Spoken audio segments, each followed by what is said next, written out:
Bonjour tout le monde, alors aujourd'hui je vous parle de la liste de mes envies de Grégoire Delacour. Alors juste pour le jeu de mots, j'ai eu envie de le lire. Non mais voilà, c'est une histoire que j'ai vraiment adorée. Je sais bien que certaines personnes n'ont pas aimé, n'ont pas trop aimé, mais moi ça a pris vraiment directement.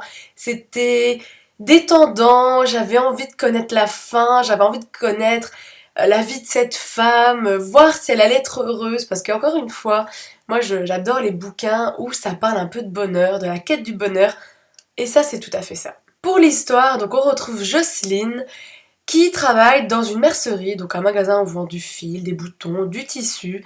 Elle a un blog, elle a une vie assez pépère, hein, elle a un mari, un boulot, et un beau jour, elle va jouer au loto et gagner 18 millions d'euros. Et voilà, elle va faire la liste de ses envies. Alors, le personnage de Jocelyne, moi je l'ai adoré.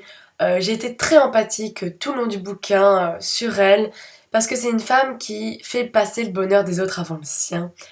Et je dis pas qu'il faut être égoïste dans la vie, mais c'est important de savoir ce qu'on veut pour être heureux. Et voilà, dans sa liste de ses envies, on se rend bien compte qu'il y a des choses matérielles, apportées par l'argent, qui peut être apportées par ces 18 millions d'euros, et des choses toutes simples de la vie, comme par exemple, elle aimerait bien qu'on lui dise qu'elle est belle. Et ça, vous avez beau donner tout l'argent du monde, ça marche pas. Ça, c'est un tellement beau sentiment, vous dire un compliment, ça ne s'achète pas. Et c'est vraiment très beau, il y a un message qui est très beau derrière ce bouquin. C'est une femme qui a des manques, qui a des désirs, qui a des envies, des regrets.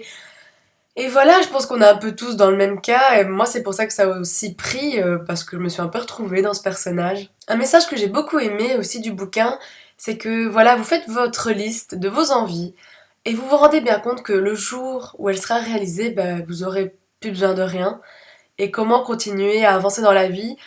C'est cette liste qui nous donne envie de poursuivre, de continuer. Demain, je ferai ça. Un autre jour, je ferai ça. Ou je m'achèterai ça. Voilà, vous avancez petit à petit dans votre vie. Vous construisez votre maison. Vous remplissez votre maison. Et quand elle est remplie, vous faites quoi? Et vraiment, j'ai adoré, moi, ce bouquin. Les messages transmis, c'est très très beau. Alors par contre, j'ai vu la bande-annonce du film et je suis un petit peu perturbée parce que la bande-annonce donne un ton très chiclite sur les bords. En plus, ils ont engagé des actrices qui sont très drôles. Donc quand vous regardez la bande-annonce, c'est drôle. Mais j'ai pas ressenti ça. Pour moi, c'est pas drôle. C'est même pas joyeux, au fin de compte.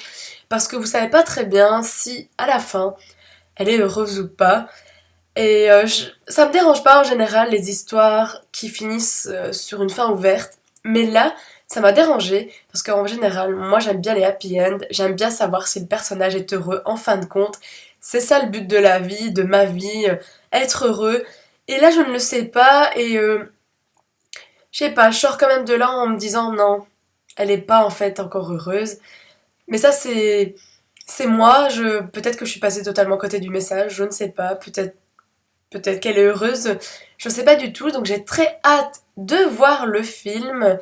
Et je lirai aussi d'autres romans de cet auteur parce que vraiment j'ai adoré, c'était très détendant, je l'ai lu d'une traite, c'est très rare que je lise un bouquin d'une seule traite, mais vraiment ça m'a fait du bien, voilà, j'avais envie de le lire.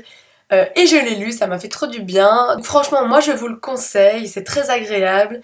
Et on se dit à très bientôt pour une prochaine vidéo. Salut! Ah. Il y a du bruit partout ici. On peut pas rien faire. Pourquoi je parle comme ça? Putain. Manu, concentre-toi.